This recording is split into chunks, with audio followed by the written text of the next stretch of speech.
Sunday's light service, formation of Dilikan, dedicated for the healing of life and nature. At malaga ito para sa bawat isa ng mga practitioners ng Art of Life 172, Angels, Contacts, and Connection. Recharging ngayon na araw na ito para sa lahat na nag-join ngayon. Napakahalaga ang katapatan ng bawat isa sa divine permission na ibinigay ng Supreme Master para sa ikauunlad ng ating spiritual na pundasyon. Ito ang pinakamahalaga ngayon na mapaunlad, mapalaki natin upang maging malakas ang mga spiritual na pundasyon sa panahong ito. Ongoing planetary ascension, ibig sabihin, patuloy ang nagaganap na mga activities tungkol sa planetary ascension. Kailangan makasabay ang bawat tao para may magandang progress sa spiritual na pundasyon. At napakaraming mga bagay ngayon na kailangan natin tingnan, lalong-lalo na sa ating lahat, pangkalusugan. Kaya sabihin natin pangkalusugan, malakas ang ating physical na katawan dahil malusog ang ating spiritual. Kaya spiritual foundation. Ang mga aral na ibinigay ng Supreme Master ay kailangan talaga matutunan ng bawat isa. Yan ay sa layunin na makagising ang mga spiritual na kamalayan ng tao na nag-practice nito. At kailangan din ng lahat na mag-practice nito para sa mas malalim na pangkaunawaan sa mga misteryo ng Diyos na kailangan ng bawat isa upang makaakyat sa kanyang kaharian na malalim ang ating spiritual na kamalayan. Nasa mga pagsubok ng buhay, alam natin kung ano ang ating gagawin, ma-counter natin lahat ng mga bad lucks na umaatake sa ating buhay, umaatake sa ating pangkapayapaan. Pag may sakit ang ating katawan, so hindi mapayapa ang ating kalubluban. Kaya sa lahat ng mga may sakit, itinuturo ng samahang ito ang natural healing. Gamit ang kapangyarihan ng Diyos sa langit. Kaya tinatawag natin ito divine healing. Itinuturo natin ang paraan, ibinigay ang connection ng malakas na enerhiya ninumang tao na tumanggap sa mga aral na ito. Kaya kailangan din na tayo ay tapat tayo sa mga batas at sa mga utos ng Diyos. Sa panahon ngayon, ang mga batas at ang utos ng Diyos ay ating maintindihan at matutunan. Kaya ang unang-una na utos ng Diyos na tayo ay magkaroon ng karunungan. Higit sa kaalaman. So, paano ba natin matutunan ang karunungan na ibig sabihin nito ngayon? So, itong karunungan, nabuksan natin ang ating spiritual na kamalayan. Ngayon, ang panahon sa mga turo ng banal na espiritu. Maging ating paniniwala ay religion man tayo or spiritual na sekto, ay kailangan natin ang paraan na mabuksan ang ating spiritual na kamalayan. Bawat isa mabuksan ang spiritual na kamalayan. Sa ganito lamang paraan, naiintindihan natin kung ano ang ibig sabihin ng mga misteryo ng Diyos. Lahat ng mga bagay na hindi maunawaan sa kaisipang pangtao, sa kanawang pangtao ay misteryo. At lahat ng mga bagay rin na kaya nating ma-explain, maintindihan ng ating mga kaunawaan pangtao ay kaalaman. Kaya higit sa kaalaman ang kailangan ngayon. Kung ano ang batas ngayong panahon na ito, ngayon ay advance ang panahon ngayon. Ating makikita ang mga kaganapang nangyayari ngayon. Advanced technology. Diba? Advanced technology ngayon. Very high-tech ang ating panahon ngayon. Kaya man, pagsabihin natin ang batas ng unang panahon, wala pang mga airspace or space program. Wala pang mga eroplanong lumilipad na alam nating lahat. At makikita natin ngayon na yung mga eroplano, satellite, spacecraft ay nandun sa mga kalangitan. Lumilipad. Sa unang panahon, tumakbo lang yung mga tao, magdala sa kanilang mga informasyon, magsakay ng mga kabayo. Sa unang panahon, ang digmaan ng unang panahon, mga tabak lamang ang ginagamit ng mga tao. Mga sandata at tungkod, tabak or ulisi. Ngayon, mga missile, nuclear. So ano ang batas ngayon at ang batas noon ng panahon? Napakalaki ang kaibahan.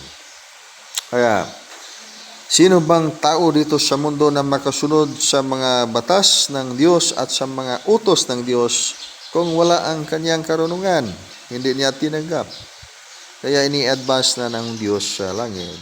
Magbabasa kayo ng mga aklat. Makinig kayo sa mga katuruan ng banal na Espiritu. Ang kanyang utos na anak, maging may karunungan ka. My son, be wise. My son, do not despise wisdom. Do not refuse wisdom. Kaya instruction ng Supreme Master dito sa ating samahan ng durukan para sa lahat ng mga taong makinig. Para sa lahat, kahit anong ating mga grupo. In fact, galing tayo sa iba't ibang mga paniniwala. Itong ating formula, receive, align, and adapt. Ano ang ating tanggapin? Tanggapin natin ang liwanag na walang hanggan. Tanggapin natin ang katotohanan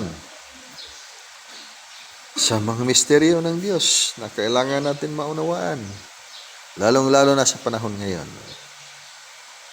Balik tayo sa tanong, sino bang tao ngayon sa planeta na makasunod sa mga batas at mga utos ng Diyos pag hindi natin alam ang mga batas at ang mga utos ng Diyos sa bagong panahon ngayon? Makita ba natin ang logic? Tingnan natin ang mga makalumang panahon. Sa makalumang panahon, sa digmaan, ang batas ay hawakan mo yung tabak at lumaban para sa katarungan. Pagdipinsa sa iyong sarili, pagdipinsa sa mahal ng iyong mga buhay, o pagdipinsa sa mga mahal mo sa buhay, pagdipinsa sa bansa. Pero wala pang nuclear weapon noong unang panahon. Wala pang mga missiles. Wala pang mga aeroplano, mga rocket. Kaya malaki ang pagkakaiba sa unang panahon, makalumang panahon at sa panahon ngayon. Banggitin pa ulit-ulit man natin itong banggitin. Sundin ang mga batas ng Diyos at mga utos ng Diyos. Ang higit sa lahat natin, unang kailangan natin maintindihan sa bagong panahon. Ngayon ang bagong panahon na kailangan natin matutunan kung ano ang mga utos ng Diyos at mga batas ng Diyos ngayong panahon na ito. Anong klaseng aklat ang kailangan nating basahin at maintindihan? Kaya ating inihayag dito sa samahang ito ang College of Mystery na ang aklat mismo na ginagamit ay buhay na aklat. Pag magtanong kayo kung saan ang buhay na aklat na yan, nandiyan sa mga dimensions ng inyong kaluluwa. Nandito sa ating kapaligiran. Nandito sa ating inang kalikasan. Nandiyan sa mga kalangitan. Kaya kailangan natin itong oneness with Divine Mother Nature, oneness with all the stars, oneness with all the lights, Oneness with all the angels of the Supreme Absolute. Ang ating kaisahan sa lahat ng mga liwanag ng Diyos, sa lahat ng mga anghel ng Diyos, na ngayon ipinadala ng Diyos mismo ang kanyang mga anghel. At sino mang taong mag-practice ng Art of Life 172 ay maging familiar sa mga anghel na yan na ipinadala ng Diyos sa langit. Atin man i-invoke sa ating mga tuwiran. Ang katotohanan nitong mga batas na Diyos ay kailangan nating sundin. Unang-una nating batas sa ating maaari nating gawing mental discipline. Ang pinakauna ay buksan muna natin ang ating spiritual na kamalayan para matutunan natin kung ano ang batas sa naangkop sa panahon ngayon at hindi tayo mabigo. Yan ay mahalaga. Sundin natin ang batas ng Diyos. Maging mabuting tao. Ikaw ay maging mabuting tao pag alam natin ang spiritual na formation ng Diyos. Ang mga misteryo ng Diyos na kailangan natin maintindihan yan. Anong paraan ang kailangan natin para mabuksan ang ating spiritual na kamalayan at maintindihan natin yung banal na espiritu ay tutuong nandiyan sa loob-kalooban ng yung dimension ng kaluluwa. Kagaya ng sabihin natin na ang Diyos ay nandiyan sa loob ng iyong katawan. Ilang katawan ka ba sa iyong tunay na pagkatao? And then you look at again the mirror. Ito ay napaka simpleng bagay lang. Makikita natin, we have one body. Tama ba yan? Bawat isa sa atin mayroong isang katawan. Makikita natin sa ating mga salamin. Tingnan ninyo sa salamin ang iyong katawan. Isang katawan lang yan. Tama o hindi? Tama, hindi. Walang sumagot. Tama, hindi. Hindi. Kaya nga, isa lang ang Diyos. Kasi isa lang ang ating katawan.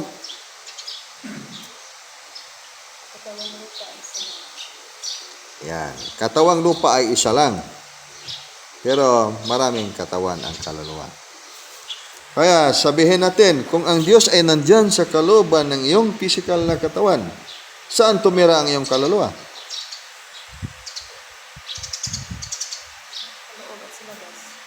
So, sa loob at sa labas tumira ang iyong kaluluwa. At ano kalaki ang iyong physical na katawan? Na pati ang Diyos at saka iyong kaluluwa ay nandyan sa loob ng iyong katawan. Maging itong mundo ay nandyan sa loob ng iyong katawan. Pati yung langit ay nandyan sa loob ng iyong katawan.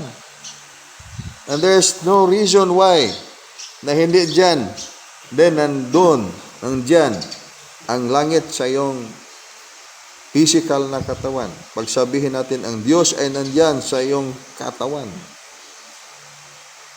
Diba? Kaya anong misteryo ang ibig sabihin yan? Nakaibang maintindihan sa ating makataong kaunawaan, kaisipan. Na kung ang Diyos ay nandyan sa ating katawan, nandyan sa loob ng iyong pagkatao, ganon din, ang langit ay nandyan sa loob ng iyong pagkatao. So, anong ibig sabihin? Napakalaki pala nitong ating katawan. That could be siguro, gagaya lang yan sa sinabi ni Hesus Kristo, in the house of my Father are many mansions. Tama ba yan? Tagalog natin. Sa bahay ng aking ama ay napakaraming mga mansyon. Are many mansions. Ano kaya ito kalaking itong ating katawan? Pati yung langit nandiyan sa loob sa inyong mga katawan. Kaya when you look at yourself in the mirror and ask yourself, how many body do you have? Ilan kaya kakatawan ang mayroon ka?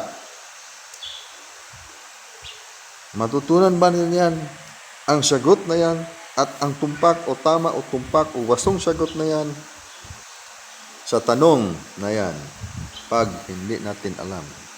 Ang buhay na aklat sa iyong buhay, sa iyong pagkatao.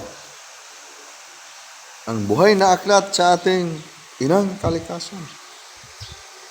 Kaya pag magtanong kayo kung ano ang aklat ng dugukan, aklat ng dugukan ay yan ang pangalan, the book of dugukan. What's a divine revelation? Ibig sabihin, art of life 172, not art of destruction. When you look at yourself again sa salamin and then sabihin mo ay yung katawan ay isa lang. Kaya pag magkasakit ka and then you look for medicine para gamutin mo yung karamdaman, and then you have only to look at the physical aspect ng iyong pagkatao. Gamutin mo yan, ang iyong physical na katawan. What if the origin of your illness ay galing sa iyong kaluluwa? So, iba na itong kalagayan. Pag yung tiningnan natin, ang sakit natin ay ating physical na katawan. Because when we look at the mirror, makita talaga natin ang ating pasakal na katawan ay isa lang. Kaya sabihin natin ang ating pagkatao ay may isa lang tayong katawan. So, hindi natin tiningnan ang kaluluwa. Ang substance of the physical body, or ang pundasyon or ang dugukan ng iyong physical na katawan. Walang kaluluwa ang ating binanggit. Walang espiritu nating ibinanggit. Ngunit ang nagkasakit ay iyong kaluluwa, ng energy ng iyong kaluluwa. Contaminated by demonic possessions or negative energy or negative curse, maging curse of bad faith. Mga negatibong mga kapalaran nakukuha ng mga tao sa kanilang mga negative karma. Kaya, hindi mapagaling ng isang tao ang kanyang karamdaman na kung ang root of origin ng kanyang sakit ay galing sa kaluluwa. Hindi niya kayang mapagaling yan kung hindi niya tingnan ang root of origin at gamitin din ang angkop na gamot para niyan. Meaning magsimula ang kanyang paggamot sa kanyang mga sakit doon sa kanyang physical, doon sa kanyang pundasyon sa physical na katawan. In short, doon sa kaluluwa, doon sa kanyang pundasyon ng physical na katawan. Ibig sabihin, you are not just only physical body, kaya tinatawag natin yan 7 dimensions of the soul, na ibig sabihin ng 7 dimensions of the soul, mga dimensyon ng iyong kaluluwa. Dimensyon, mundo, mga mundo ng iyong kaluluwa. But saan ba natin hanapin ang mundo na yan? Okay, this could be a misleading topic if we don't have basic lessons of the College of Mystery. But for the sake, para sa mga taong nag-aaral na sa College of Mystery, ituloy natin itong tanong na ito. So, saan ba natin itong mundo natin matagpuan? Where can we find this kind of world? 7 dimensions of the soul. Can we find these dimensions of the soul in the space? Dito, sa ating kapaligiran? Kasi tinatawag natin dimension, mga mundo ng kaluluwa. Kaya sinasabi mo ang Diyos ay nandyan sa mundo ng iyong kaluluwa. Another translation yan, ha? Kasi sinabi ng Diyos ay nandyan sa iyong physical na katawan. And then to make it simple, isimplify natin, ang Diyos ay nandyan sa mundo ng iyong pagkatao. Saan ba yung mundo na yan? Ang sagot niyan, ang mundo na yan ay wala sa ating space, kapaligiran.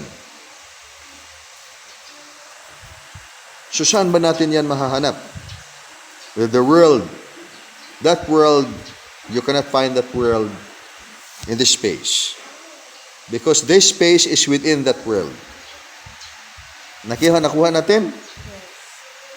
We cannot find that world in this space because that space is within that world. Meaning, hindi mo yan mahanap. Ang mundo na yan dito sa ating kapaligiran.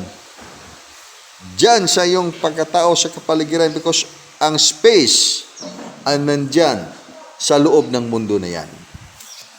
Kaya pag-aralan natin College of Mystery. Bago natin sabihin na masunod natin ang mga batas ng Diyos at mga utos ng Diyos sa bagong panahon. Pag ang utos ng Diyos ay ito ang utos ng Diyos, save your kingdom.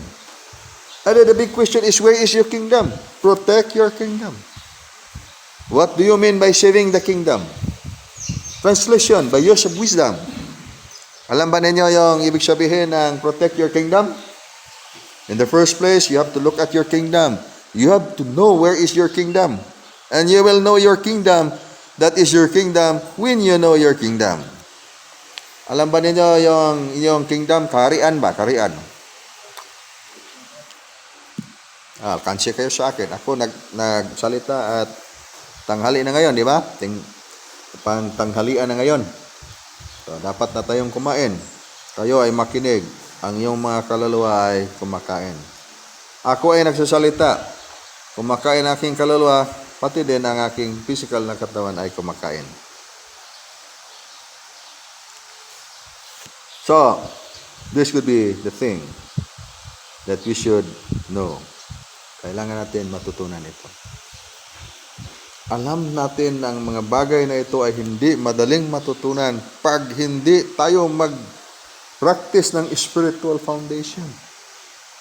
Kaya pag sundin lang natin ang mga batas ng Diyos at mga utos ng Diyos, sundin natin ang mga batas ng Diyos sa unang panahon.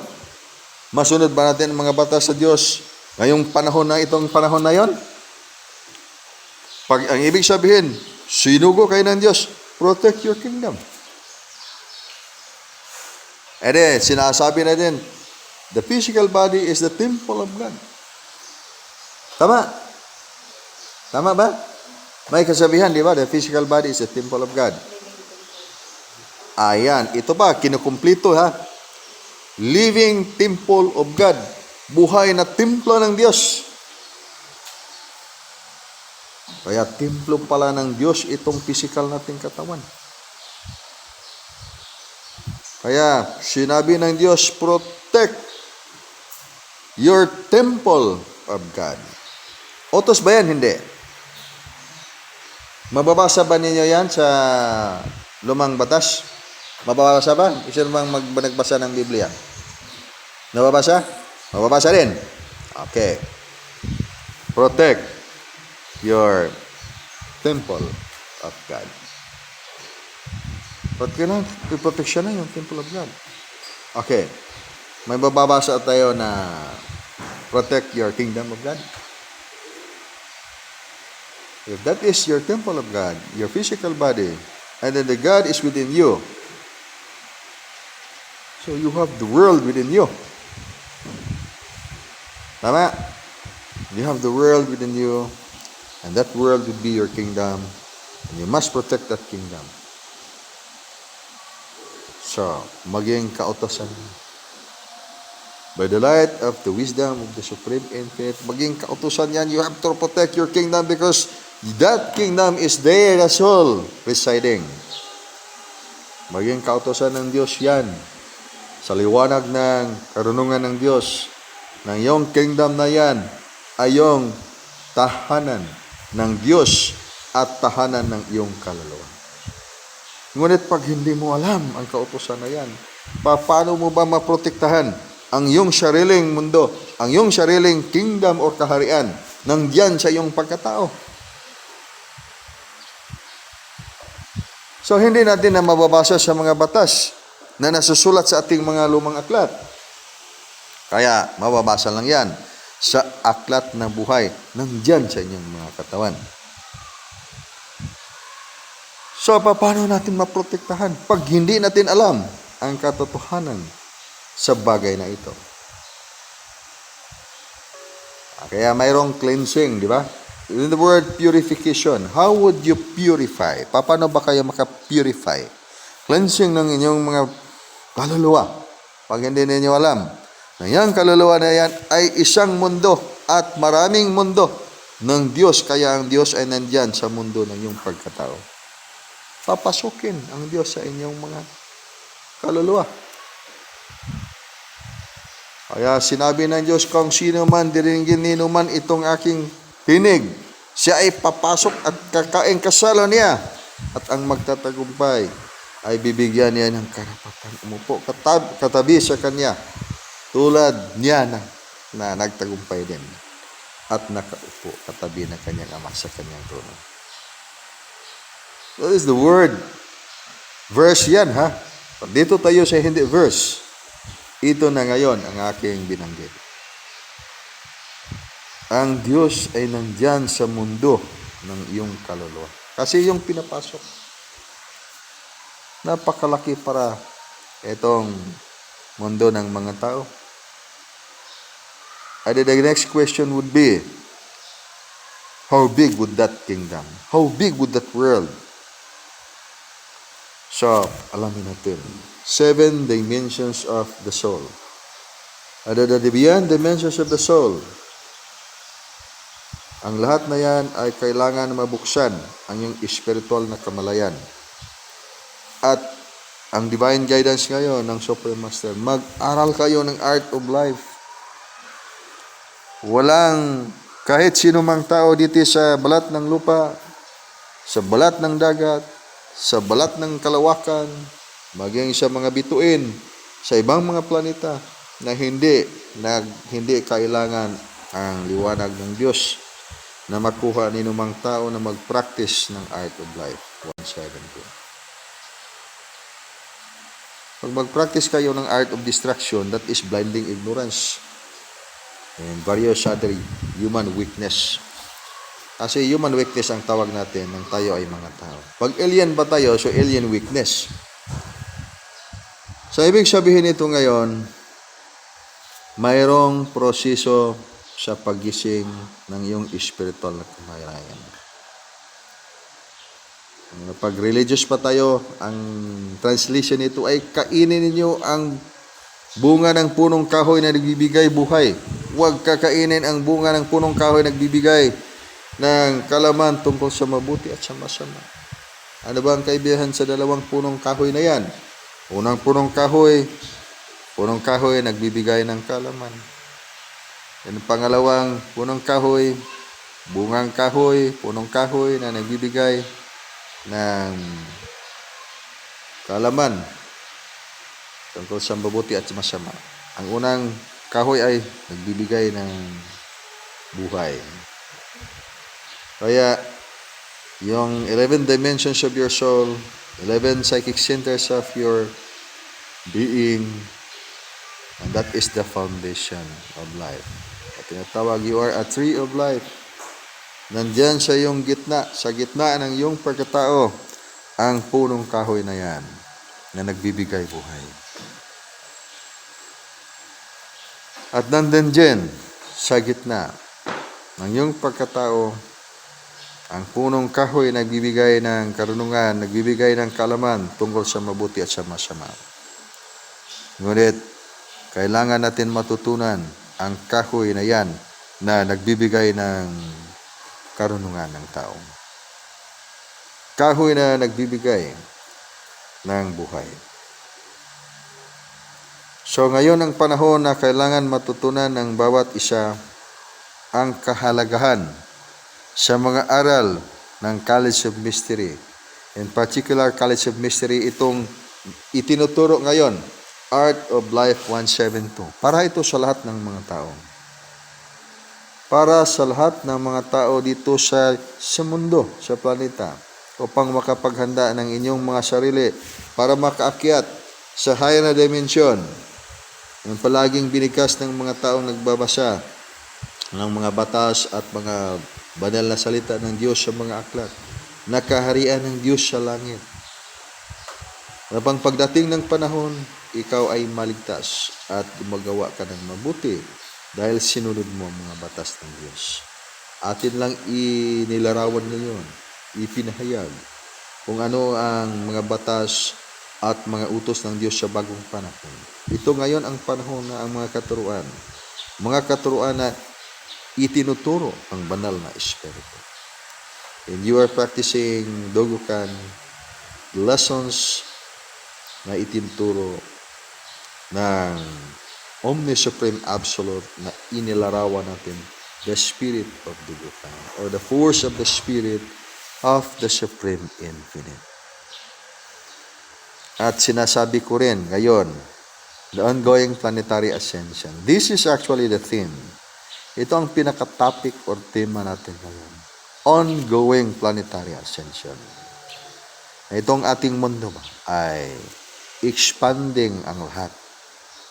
The universe is expanding, the universal consciousness is expanding, the light is expanding, everything is expanding. Ngunit tayo ay lumiliit sa ating pagkaunawang espiritual. Lumalaki ang ating pang-material na mga kaisipan. This is actually also the reason why sinasabi na ko bawat Sunday o linggo, recharging ngayon para sa lahat. At kailangan din natin, matutunan natin itong pagkakaisa. Ano ang ating maintindihan sa salitang pagkakaisa? Sa kahirapan, dapat tayong magkakaisa. At sa hindi kahirapan, mas lalong dapat tayong magkakaisa. Ano ba ang Tagalog sa hindi kahirapan? Yung Tagalog? Alam mo, yung Tagalog? Hindi kahirapan. What is? Kasaganahan? Kaginhawaan. Yan, tama yan. Sabi yan ni Magkat on Mark from Cordilleras or from Baguio. Kaginhawaan. So, kung sa kahirapan ay tayo ay nagkakaisa, lalo na pag may kaginhawaan. Kung sa kaginhawaan ay tayo ay nagkakaisa, sa kahirapan ay tayo ay nagkawatak-watak, sino ka ba? Sino ba kayo? Ano yung tanong na yan? Sino ba tayo?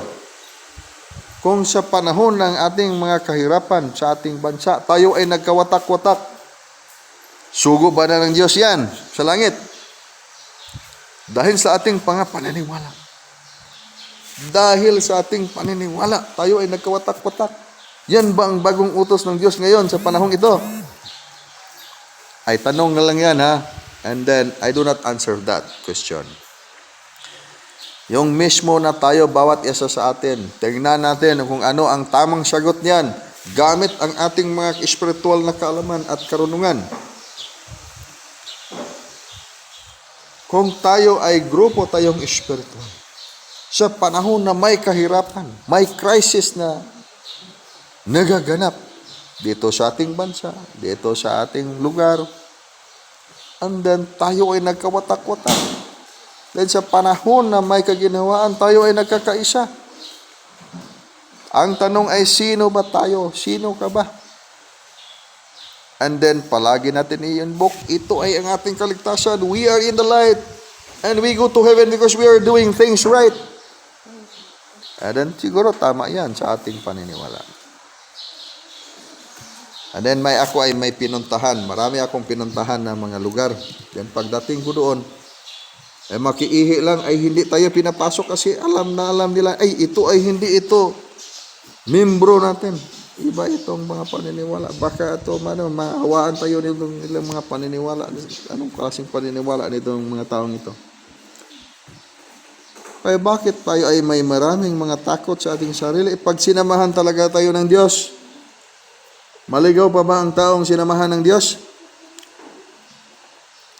Okay, dito tayo sa katuruan ng banal na espiritu. Huwag kayong matakot na maligaw.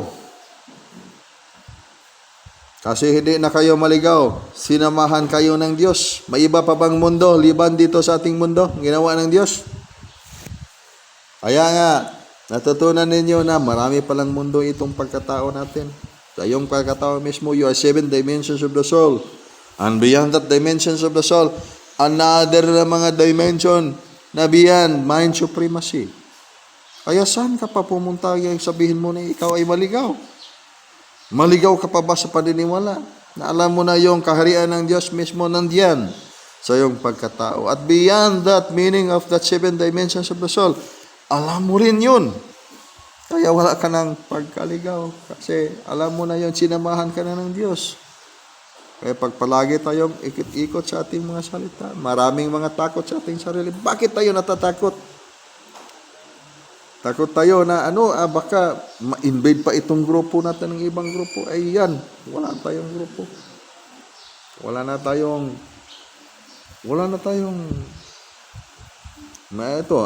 lugar. That's because tiningnan natin ang material na bagay. Hindi natin tiningnan ang purpose ng Diyos sa pagkakaisa. Ano ibig sabihin ng pagkakaisa? Upang tayo ay maging malakas at masyadong lumakas nang dahil at tayo ay sinamahan ng Diyos. Wala tayong diskriminasyon ng bawat isa. Tayo ay mga magkapatid, kapatiran tayo dito sa ating samahan. Maging sa iba't iba mang paniniwala, galing ang isang tao o mga tao. Ngunit sa ating pagkakaisa, tayo ay isa lang sa layunin natin na lumakas ang ating spiritual na pundasyon. Pagdating ng panahon, bawat isa ay makaakyat sa langit. Kawawa naman tayo pag tayo lang kumakyat sa langit. Ilan ba tayo ngayon dito? Sabihin lang natin, ang ating samahan ay 1,000,000. At tayo lang nakaakyat sa langit. Tama ba yan? Yang dahil tayo ay mga mabubuting mga tao at nalugod sa atin ng Diyos. At tayo ang pinili ng Diyos. Mga hinirang tayo ng Diyos, kaya tayo lang ang 1,000,000 ay umakyat sa langit. At mabuti na lang yung 1,000,000 kaysa 144,000. Masyadong konti. Ay, yung bang higit, di ba? Mas mahigit na yung 1,000,000 kaysa 144,000 na umakyat sa langit at naligtas. Doon na tayo tumira sa kaharian ng Diyos.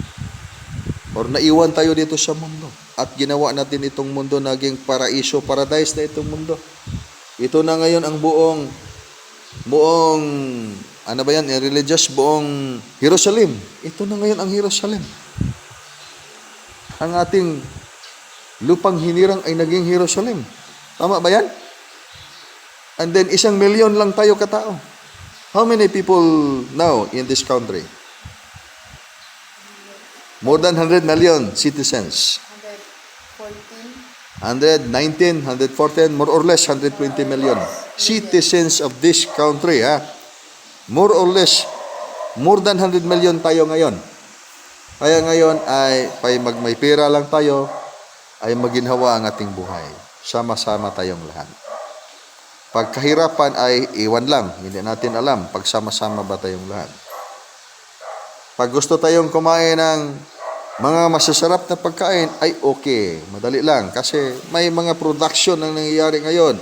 Mayroong mga nag-farming, mayroong mga nag-food production doon sa kanilang mga palaisdaan, sa merkado. May humahawak sa lahat ng mga kailanganin ng mga tao ngayon. Kasi marami tayo. Ngunit, pag tayo ay kaunti na lamang, hindi naligtas ang pangkalahatan, ay iwan lang natin. Pag makakain pa ba tayo ng mga masarap na pagkain? May magagawa pa kaya tayong mga magagandang mga bagay? Kaya tinanong ko sa aking sarili, this could be a joke, but this would be the true lessons in life. Kaya kailangan sikapin ninyong matutunan ninyo itong lessons ng dugukan para sa lahat in the scientific way.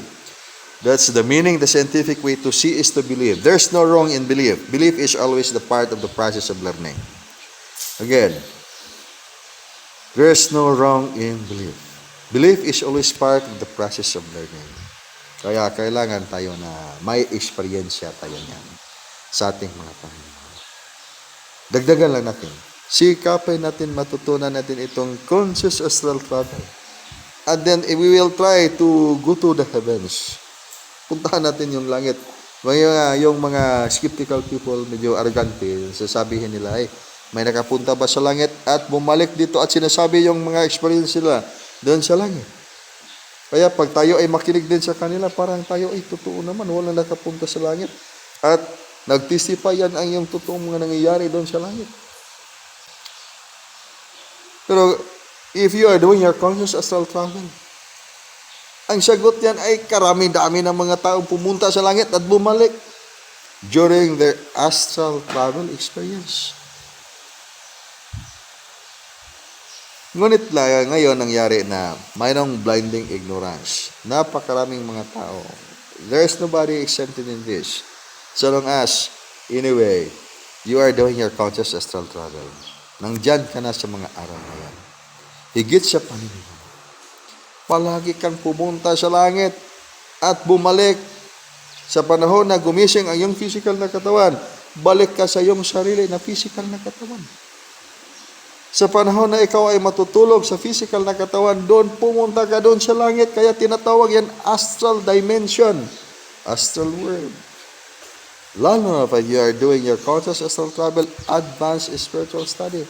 Ibig sabihin, ikaw ay nakakonect sa governing star formation palace of the Olympic stars. Ano yan? So that's another thing. You have to read the book of Dugukan for that. Para ating maintindihan. So, nahasa na tayo nito. And then someone would say, and then you go to heaven. And we try to get into the bottom of the meaning of the word. Tingnan natin ba yung mas malalim na kahulugan ng salita? Kasi ang salita ay salita ng Diyos. Pag yan ay salita ng Diyos, tingnan natin yung kahulugan sa mas malalim na kahulugan ng liwanag kung ano ang ibig sabihin ng salita. Dito tayo doon tayo pumunta sa langit. Napunta tayo sa langit. Meaning, itong kahulugan ng langit. The word langit. Now, let's just make this so simple. Para sa lahat. Follow the sequence of this explanation and this question. This could be a data for you.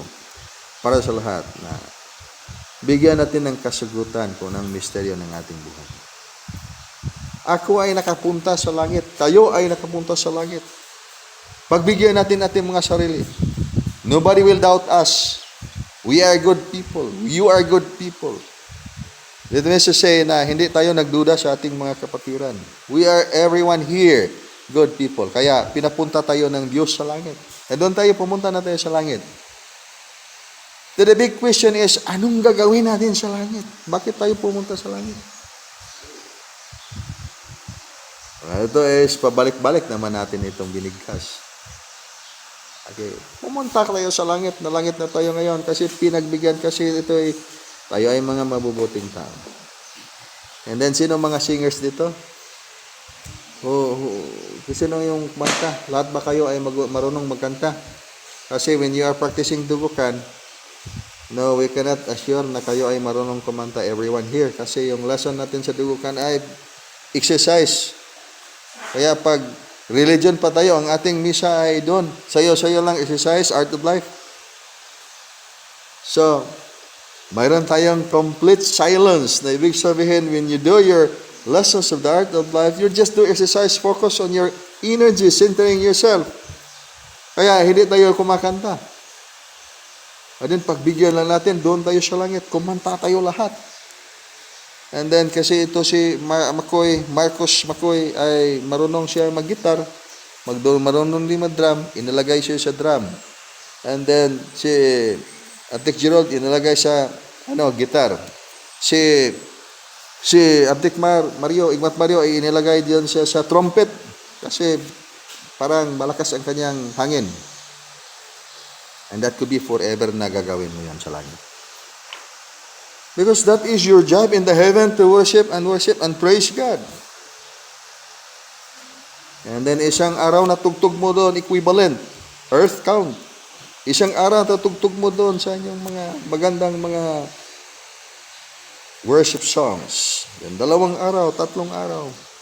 Then pagsapit ng isang linggo, then lumapit ka doon sa Panginoon. Sabihin mo sa Panginoon, wala bang tawa dito, Panginoon? Napakahirap pala dito sa langit.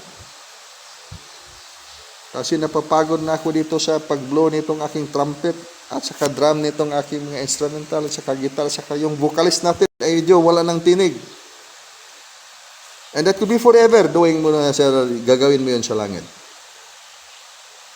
Ito ay experimental, it's part of your imagination. Do your art, do your life, do your formations. And then just to arrive with the word, meaning of that light, meaning of that heaven, what will you do in the heaven? Kasi gusto ka mang pumunta sa langit. At sinabi ng Diyos, utos ng Diyos upang ito ay pagyamanin. Pangalagaan itong ating planeta at pagyamanin. Kaya ginawa niya yung Garden of Eden. At ginawa yung tao, yung tao ay pagyamanin, pangalagaan ang kanyang ginawang Garden of Eden. So, pero tayo ay gustong pumunta sa langit. Upang doon natin gagawin ang ating mga pressing para doon tayo forever na tayong mag-awit doon sa langit. So ano bang kahulugan? This is not to break the line of what's the meaning of heaven and the purpose of going to heaven. This just for the purpose of expansion of our spiritual understanding. Kailangan tayong mayroong expansion. Lumalaki ang ating kaunawaang spiritual. Kung ano ang ibig sabihin ng mga salita na kailangan nating intindihin upang tayo ay makapagbigay ng satisfaction din sa pangangailangan ng ating mga kaluluwa. Lalong-lalo na sa panahon ngayon. Kaya ang ating bansa ay binubuo ng napakaraming iba't ibang mga paniniwala at bawat iba't ibang mga paniniwala ay napakaganda nang dahil sila ay nagkakaisa. At yung pangkabuuan, ito ay ating tingnan ngayon kung paano natin pagandahin itong ating katawan. Ito ang ating bansa ay ating katawan. Iyong tainga ninyo, ilong, mata, lahat ng mga parts ng iyong katawan, ayan, ay sabihin lang natin mga grupo ng mga cells yan sa iyong physical na katawan. Kaya yung kabuuan yan ay katawan. Ikaw yan. Kaya ito ay ngayon ay yung ating mga kapantiran sa iba't ibang mga paniniwala, iba't ibang mga sekto, maging religious or spiritual. Tayo ay isa lang tayo dito sa ating bansa. Ngunit pagsabihin ng ating tainga na ay bawal yan kasi ilong yan, hindi yan kailangan. Kasi baka i-invade itong ating lugar. I-invade ba sa ilong iyong tainga? Baka yun, ang ilong mo ay parang tainga, yung tainga mo ay nandun din ang ilong. Ibig sabihin yan, mayroon tayong dapat i-rectify.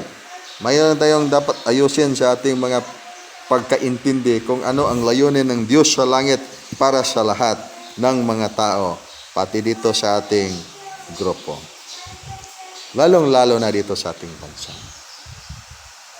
Ano ba ang katuruan ng Diyos na walang diskriminasyon?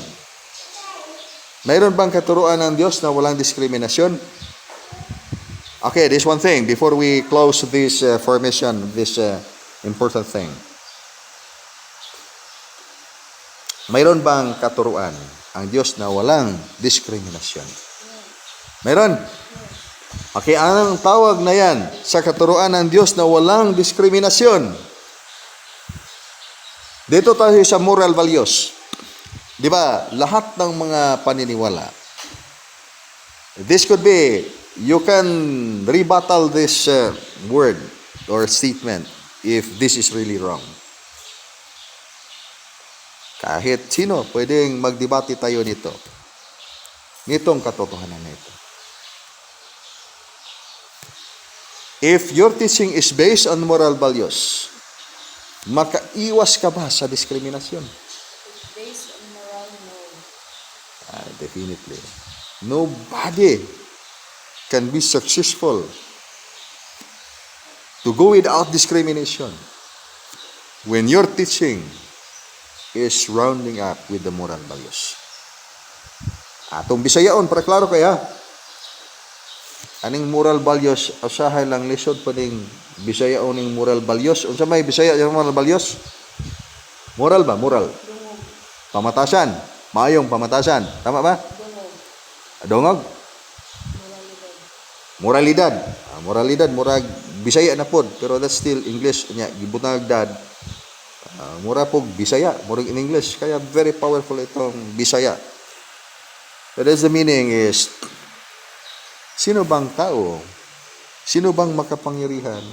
Sino bang genius or mga scholars na makagawa ng walang diskriminasyon kung ang ating itinuturo ay based on the moral values? Pero hindi ito maaring tanggalin natin ha. Ang values ay napakahalaga. Kaya pag ikaw ay walang values, ay masama ka. Ang punto lang dito, kung anong katuruan na higit sa moral values na kailangan nating matunghayan upang tayo ay makakita sa malalim na kahulugan sa liwanag ng Diyos. Tingnan niyo yung araw. Wala yung moral values ang araw. Tama ba? Mayroon ng moral values ang araw? That's nature. When you look at the sun, walang diskriminasyon yan. Hindi yan magsasabi ay ikaw matan-lis siya or haliging-lis siya. Matan-itel, haliging-itel, ay ikaw ay hindi ka naniwala nitong aking samahan. Samahan ng araw. Sikto ng araw. Kaya huwag kang tumingin-tingin sa akin. Hindi ka bigyan ng liwanag. Nangyari ba yan sa araw? So, talagang may katuruan na hindi nagbibigay ng diskriminasyon kahit sino mang tao. At yan ay kailangan natin matutunan kung anong klaseng aral na yan. Dito tayo sa moral values. Then sabihin natin tayo ngayon ay gumagawa tayo ng isa't isang paniniwala. Ay kasi ako ay dito ay nag-aral ako sa University of the Geniuses. Nag-aral ako sa University of the Most Intelligent. Nag-aral ako dito sa pinaka famous na paralan. Mga scientist. Kaya kagawa tayo nitong ating samahan. Kagawa yan, tatawagin natin ito na kulto na religion. Cool, di ba? Plus 2 pag yun. Kaya very, very cool. And then other translation for that is cool ito. Hindi, kulto. And then sabihin natin, this teaching would be the fulfillment of the righteousness asked by God. Kaya ito pa rin natin ang utos ng Diyos maging mabuting tao tayo. Righteousness, prudent tayo. Kaya si Makoy ay hindi niniwala ng aking samahan. Kaya gumawa siya ng kanyang relihiyon na San Marcos. Kaya siya is Marcos yung pangalan niya. Tama ba yan, Makoy? Marcos yung pangalan mo? Totoo na yan. Kaya hindi ka naniwala dito sa aking katuruan. Katuruan ito ng ano yung pagiging mabuting tao. Ang sabi dito sa mabuting tao, huwag kang kumain ng apple. Kasi ang apple ay bawal ipakain itong apple. Tama ba yan? Apple. Pero tayo ay, si Marcos, sabi ng Marcos, ay yung apple ay magandang pagkain yan. Kaya yan, doon niya itinanim ng Diyos sa paraiso. Iba man yung punong kahoy na yung kinain ni Iba at ni Adan. Hindi man yun mansanas. Saging man yun. Bahala na siya, paniniwala niya yan. Kaya masama yan. Kaya maging madiscriminate, gagawa siya ng diskriminasyon. Hindi tama yan, mali yan. Kasi ako ay tama. Ng bawat panahon ng tao ay mag-invoke ng tama ng dan because mayroong nagkama. At yung pinaka-foundation ng kanyang paniniwala is based on the moral values, based on the righteousness. That is ethics. Your way to God. Your way to God. Yung daan mo ba? Patungo sa langit. Patungo doon sa Diyos. Kaya mayroon kang katawan. So ethics is the way to God. Based on the moral values. And then beyond that, na hindi labag sa kautusan ng Diyos. Ano ba ang hindi labag sa kautusan ng Diyos? Okay. Then sabihin natin, ay wala sa Biblia yan. Okay. Biblia tayo. It is something like, para na tayong nag-lecture nito. And this would be the things na hindi natin gagawin dito. So, paiklian na lang natin. Itong aking binanggit ay nakasulat din sa inyong mga aklat. Ang katuruan ng banal na Espiritu, which is the force of the Spirit of the Supreme Infinite. At ang pinakamahalaga sa lahat, practice kayo ng angels contact and connection. Nang malapit na ang panahon. Napakalapit na ang panahon. Sabi ito ng Diyos sa langit, napakalapit na ang panahon. And then we go to the Bible again, we go to the scriptures, and then for the time is too short. And then another 1,000 years from now, 2,000 years from now, or 10,000 years from now, and still, time is too short. Ang ibig sabihin itong ating panahon na sabi ko sa inyo, napakalapit na ang panahon. Ang ibig sabihin nito, time will end. Era. Ang panahon ay matapos. Itong aking cellphone, when you look at the cellphone, look at the cellphone. This is keypad. And this keypad has been done. Pero mayroon pang extension kasi ako ay humahawak pa ng cellphone na ganito. Then you look at your cellphone right now. Keypad ba ang mga cellphone ninyo ngayon? And then pag keypad pa aking cellphone ngayon na ginagamit dito, then I'm talking here, then you're listening right there kasi nandyan kayo sa malayong lugar.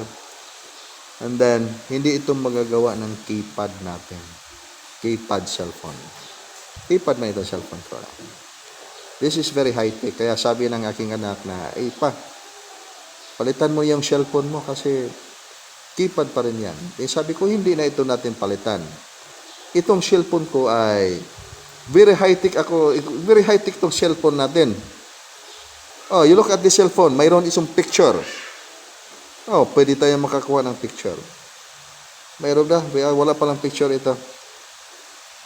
But this is high-tech. Kasi my belief is this is still high-tech. But nandito na kayo ngayon sa panahon. Alam niyo na pag mag-book kayo ng Grab, hindi kayo makabook ng Grab dito sa aking cellphone. Pero sa inyong mga gamit ngayon, pwede kayo makapag-book ng Grab, pwede kayo maka-online order or online na bibilihin kayo. Yan transaction lahat. Online, pwede kayo makatransact ng banking transaction through your cellphone. Pero, itong keypad ay dinosaurs era itong ating cellphone. Ibig sabihin na tapos ng panahon na ito ngayon at ang iba na ang panahon ngayon. Ngayon, you have your cell phone. We have this wide screen or screen. You have the internet. Ngunit panahon ay magbabago. Yung telegram siya ng panahon, then kabayo yung means of transportation, and then sending information from far across the land, and then pinakamabilis na yan kasi may kabayo. Pero natapos ng panahon na yan. And then ang panahon ay pumasok ang Industrial Revolution, and then the Computer Revolution, and then from analog to digital, then the digital to quantum. Matapos na, palapit na itong matapos ang digital na nagpabago ng mundo. Kaya pag hindi natin alam na ang panahon ay malapit ng matapos, kaya pabalik-balik tayo sa kautusan ng Diyos sa panahon ng dinosaurs era. Hindi natin alam ang bagong panahon. Kaya ano ang mangyayari pag hindi natin alam ang bagong panahon? That is energy imbalance. Na ibig sabihin energy imbalance, that is art of distraction, blinding ignorance. Na ibig sabihin pagkawasan. And then sabihin natin, bagitin natin, ay huwag tayong magpatatak ng 666. Do you know what is 666? Oh yeah, look at yourself as one of the light of the divine radiance of the Supreme Infinite. Klarong-klaro yan. Receive, align, and adopt the bridging of the divine radiance of the Supreme Master of Wisdom, Aka the Star, Supreme Superlight Angel. Sinabi ng Diyos doon ni Moses, nagpakilala ako kina Abraham, Isaac at ako bilang makapangyarihang Diyos. Ngunit hindi ako nagpakilala sa kanila sa pangalang Yahweh. That is on that time. Ngayon, pag magpakilala ang Diyos sa kanyang sarili, magpakilala ba ang Diyos kung ano ang kanyang ipakilala sa kanyang sarili. Kaya sinasabi in advance na niya para sa panahon ngayon. My son, do not despise wisdom. At ang ipinagbawal niya, huwag kainin ang bunga ng punong kahoy na nagbibigay kaalaman tungkol sa mabuti at sa masama. Sa panahon na kakainin mo yun, ay mamamatay ka. Na ibig sabihin na yan, that is an allegory of the perfect illustration of life in the classical world na tinatawag natin third dimension, expressing the polarity of the universe. Pag mayroong tama, mayroong mali. And that is morality. And then beyond that, I said not to confuse yourself. Ibig sabihin ba, foundation of the basis of our righteousness based on the moral. Huwag natin gagawin ito'y masama. Yan ay mali. Tamang-tama yan. That's why we should have that understanding. Fundamental. After knowledge, we go beyond knowledge, and then that's wisdom. And after wisdom, then we go to the formations of realization of the soul as ascension of life into higher dimension. Kaya pag-ingatan natin ang bawat nating mga galaw, ang ating mga paniniwala ay i-treasure natin at ipalago natin ang ating mga paniniwala sa Diyos sa lahat. Kahit anuman ang ating religion. Atin lang intindihin na kailangan tayong matututo sa pagkakaisa. Lahat ng ating mga samahan, lahat ng ating mga paniniwala, kahit anumang sekto tayo nahahanay, ay napakaganda. Wala pang ating mga sekto ngayon, kahit anong ating religion, ay naging siguro tayong ay mga bisyoso tayo. Doon tayo sa mga bagay na makasisira ng buhay. But because of our belief in the religion or in the spiritual sector, and then we will become good people. Kaya ipalago natin ang ating mga samahan. Ang iyong samahan ay napakaganda. Kahit anumang religion natin, may napakaganda. Idagdag lang natin ang continuation sa mga katuruan ng divine law. Bawat divine law ay may layunin. Ang layunin na yan ay ikaw ay makagising sa iyong spiritual na kamalayan. Kaya nga, when it comes to the purpose of the Holy Scripture, and the Holy Scripture definitely is perfect. Perfecto yan. Hindi yan kulang. Walang kulang kahit isang litra lang. That is already perfect. When you look at the wholeness aspect of the teaching of the divine law, in whatever scriptures, Bible, and then different names of not the Bible, and every Holy Scripture. That's because there is always the teaching we define into esoteric teaching, esoteric science, meaning the inner teaching, which is the foundation of those revealed words. But it comes, of course, as to the question if it is complete. So when it comes to the purpose, the Bible is perfect. The Holy Scripture is perfect. The Book of Dugukan is perfect. When it comes to the contents, definitely that is not complete. Dito tayo sa Book of Dugukan. We would say, mayroon tayong aklat na 19 volumes na ang iba ay kailangan pa nating sulatin. Then if that would be the question, kompleto ba itong aklat ng Dugukan? And then I'll tell you in advance that hindi yan kumpleto. Napakaraming kulang yan. But when it comes to the purpose of the Bible, when it comes to the purpose of the Book of Dugukan, that is really definitely complete. Because the purpose of that book is to open up your foundation in life, which will begin with enlightenment. To the point that you will attain soul realization at makamit talaga yung tunay na pag-akyat mo doon sa kaharian ng langit. So, yan lang muna ang ating mabigkas ngayon. At sa lahat ng mga join ngayon, continue doing your inner discovery. Yan ay higit na kailangan ngayon. This is the point of time that we should be ready for the shifting of the new energy. At ang panahon ay napakaikli na lang. darating na ang bagong panahon.